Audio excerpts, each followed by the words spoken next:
All right. So today we're talking about Yoga Alliance. You all know what Yoga Alliance is. If you are listening to this, Yoga Alliance is it's actually a directory, so go back and tell people about like what did we believe, like what's our history with Yoga Alliance and how we perceive them.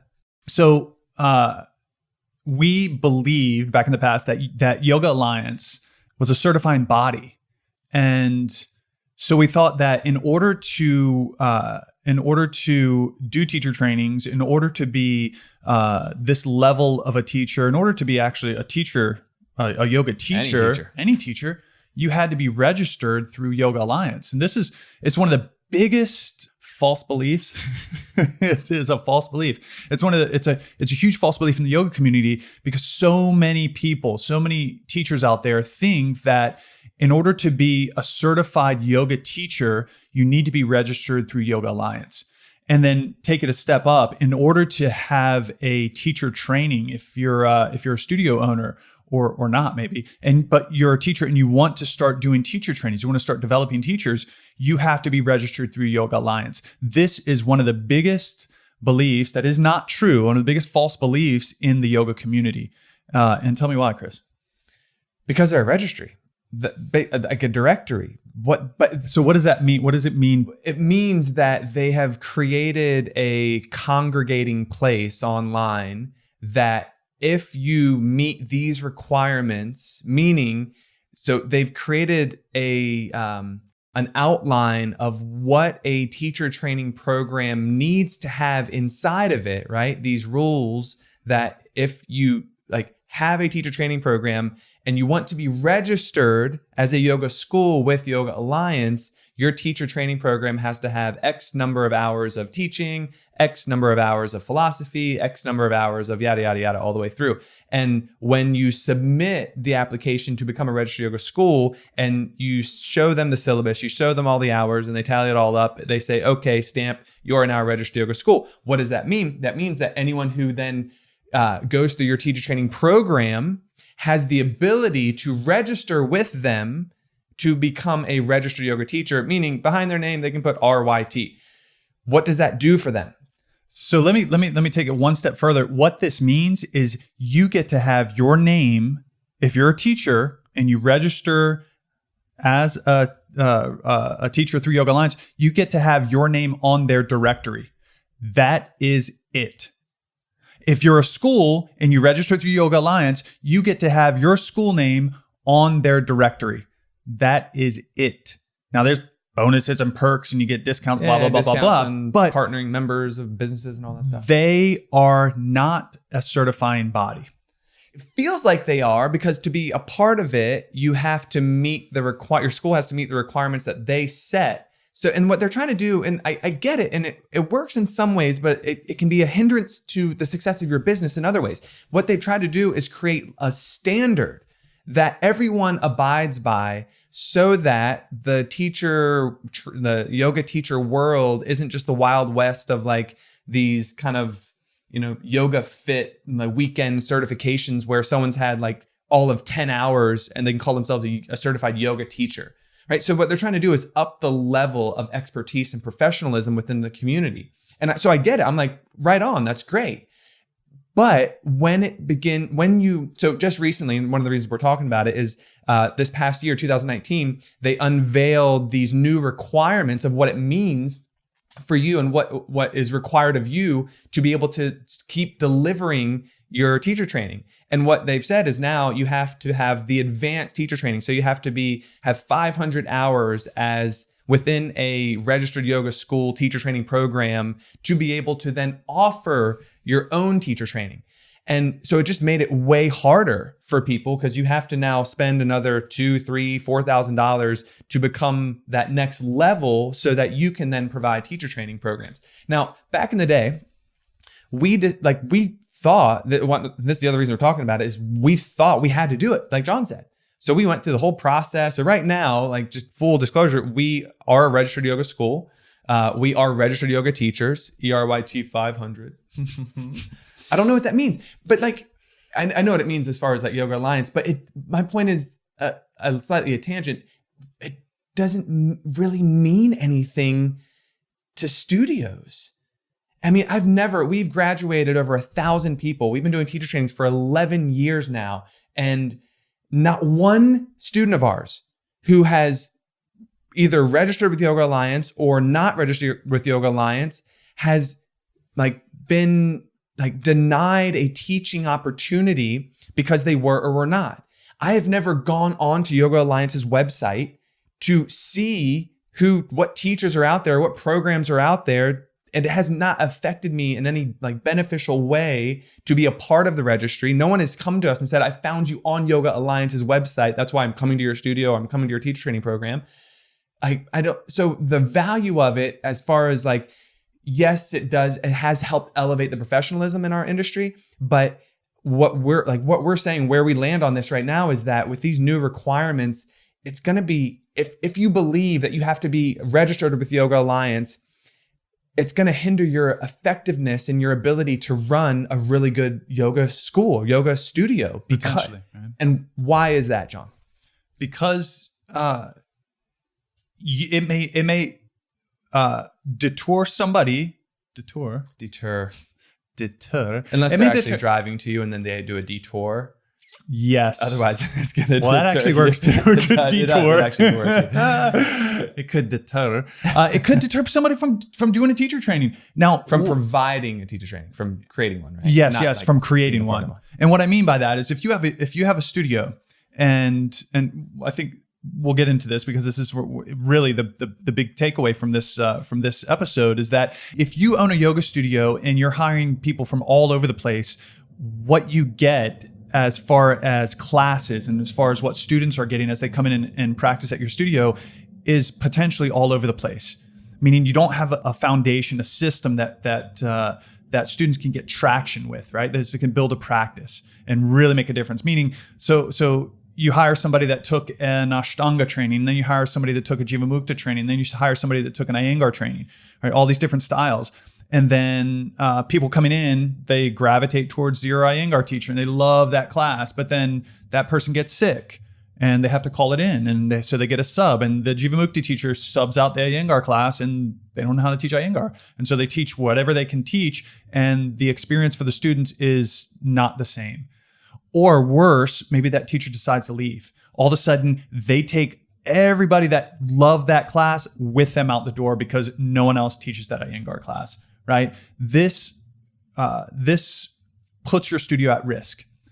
So what this means is, in my opinion, Chris's opinion, is that as a studio owner, we need to offer our own teacher trainings. We need to develop our teachers, right? And in order to do that, if you think that Yoga Alliance is a certifying body, you then also need to have a 500-hour certification, which means you need to go out and take a 300-hour.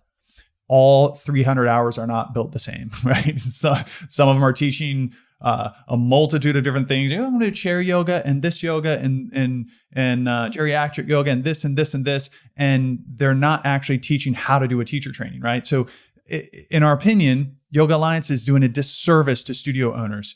What studio owners need is not someone to get in the way of them being able to develop their teachers and create an amazing experience for their students, but somebody that supports them, that keeps our ability to be able to run our businesses, to be able to affect people in that way, to develop our own teachers so that we have a better studio, right? That's what Yoga Alliance needs to do, is protect our rights on that side and not step in the way of us being able to offer trainings. Yeah. So this is our belief. To be an institute of yoga is to not differentiate yourself at all from anyone else in the entire yoga marketplace. Because that's what everyone's doing. There's a few that I can think of right now that actually says this is who we are and this is what we do, and they're just unashamed about it. But most of them are that is what John described. It's 8 different styles, and they even they're excited about it. I have 16 different styles, as if that's some differentiating factor. It actually just waters down everything, and it gives you no ability to run the business in a way that's going to make the business successful, because you have no control over the product, because you are so dependent on these very specific teachers who teach a very specific class that the moment they leave, you cannot find another teacher to replace that one. Or worse, they leave and all of a sudden all your students go with it, or like they all just cancel. And so our belief is that you have to run a teacher training program, not to make money, although it will help you make money and run a more successfully profitable business, but because you need to create a culture of consistency within your studios. Sure. When we went, we in the beginning, before we did our teacher training programs, everyone who eventually taught at our studio, this is like for the first year and a half, they had to go to where we went to get certified to come back. And what we realized is that they were all teaching something slightly different, because the teacher training program started changing the sequence and started like doing different things than what we learned. And so when they came back, we had to then train them to teach in the spirit that we believed was best for our students, right? Which is your role as a leader of your community in that yoga studio. Yeah. For the first year and a half, we taught all the classes. Yeah, so no one went to training. Yeah. And then the next year and a half to 2 years, we send everybody in that training. And that's maybe where, if you want to use Yoga Studio, this may be where you are right now. You may not have the confidence or the experience to develop your own teachers. And in that case, have every one of your teachers go to the same training, or go to a specific, go to the same training that you think is the best, that represents what you do at your school the best, right? So if you're in that, if you're kind of stuck in that place of like, guys, Yaks Brothers, I am not ready to do a teacher training. I have no idea what I'm doing. I'm just starting my business. I'm so busy running my business that there's no way I can put a program like that together. So if you're in that boat, send people to a solid training that you know is going to produce beautiful teachers, but all of them to the same training so you get that consistency. But then when they come back, mentor them. You may not certify them to become a teacher, but you are still the leader and like the one who is creating the culture that you want your students to experience. So even if they do get trained somewhere else, when they come back, like mentor them in the experience. How do you want the lights to be? Is there like rules and regulations around the music? Is there heat? Is there no heat? Is there ohming? Is there no ohming? Like little things that add up to this huge experience for people. And the very reason why they're going to come or not come, you still have control over. Yeah. So back to like, if you can start a teacher training program, maybe you do have the experience. You've been teaching for years and you just haven't gotten your advanced teacher training. Start a teacher training program. This is our point. Like, don't let Yoga Alliance's new rules and regulations keep you from creating that culture of consistency, from helping to make your studio more profitable, from allowing you to be the leader of your teachers. And so that when teachers inevitably, they come, they go, they move, they have lifestyle changes, whatever happens, when they leave, your students aren't left with this big gap in an experience that they've fallen in love with. That's what like what success looks like. And this is for us. We've had teachers who teach with us for years and years and years. And all of a sudden life happens and they can't teach anymore, and they have moved or something happens. And we have to then put a new teacher in that spot. And guess what? There's a little grumbling. Oh, I really miss the person, because we're humans, right? We love, like we are attracted to certain energies and certain experiences that like you can't take the humanity out of the teaching, but we can create the culture of consistency with the sequencing and the lights and the music and the heat and everything that creates the feeling, so that when a teacher leaves, the students are, even when a new teacher comes in, are still being provided the same experience, so that we don't get cancellations when teachers leave. We get a little grumbling because it's human nature, but guess what? They continue to come to the class, or they find a new class, but they know that what they're going to get in the class is consistent. Yeah. So I think the major takeaway is, get, I'll say certified, but it's not even certified. Jump on Yoga Alliance registry if you want to, right? If you've gone through a yoga school that is Yoga Alliance, certified, I guess. If you've gone through a registered yoga school to become registered. A teacher. Thank you, Chris. You're welcome.